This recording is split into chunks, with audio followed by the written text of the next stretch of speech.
A influência da Revolução Cubana passou a servir de modelo para muitos revolucionários como Carlos Marighella, do PCB, que em 1967 viajou a Cuba e participou de um evento sobre a propagação da luta armada no território brasileiro.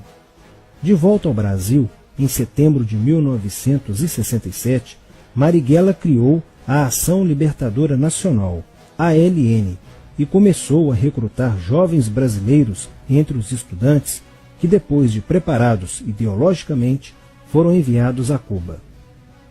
Em 1968, com a chegada ao Brasil do primeiro contingente da ALN de guerrilheiros formados em Cuba, entrou em cena Carlos Lamarca, capitão do Exército e militante da Vanguarda Popular Revolucionária, VPR, que se uniu a Marighella e em janeiro de 1969 explodiu 50 quilos de dinamite no QG do 2º Exército, matando na explosão o soldado do Exército Mário Cosel Filho e ferindo 6 militares. E ainda, na cidade de São Paulo, os guerrilheiros avançaram com um veículo roubado e abordaram o capitão Chandler, do Exército dos Estados Unidos, que se encontrava no interior de um automóvel quando saía de sua residência.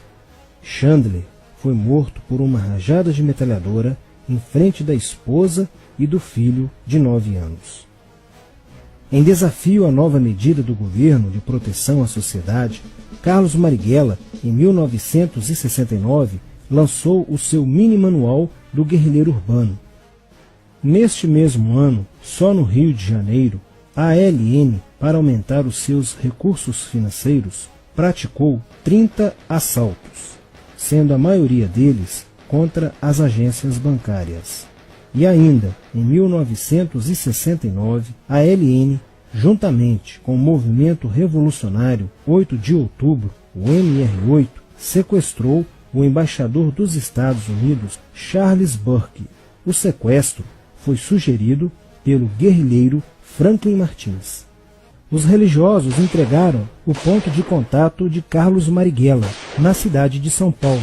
No dia 4 de novembro de 1969, o ponto foi cercado pela polícia, onde Marighella, percebendo o cerco, reagiu e foi morto. Depois da morte de Marighella, centenas de guerrilheiros foram presos e mais de 300 armas apreendidas. 2 sequestros de diplomatas, o embaixador alemão Enfried von Hollenberg e o cônsul japonês Nobuo Okushi, foram feitos às pressas, para libertar os guerrilheiros que continuavam presos. Inspirados no marxismo cultural, vários militantes da esquerda brasileira iniciaram a estruturação de uma organização que se infiltrou nas faculdades brasileiras, bem como no meio artístico e cultural, e principalmente nas edições de jornais, setores estes com grande poder de influência sobre a formação da opinião popular. Durante as manifestações, vários militantes comunistas, usando armas de fogo, eram infiltrados no movimento estudantil e disparavam contra os manifestantes, na intenção de colocar a opinião pública contra o regime militar.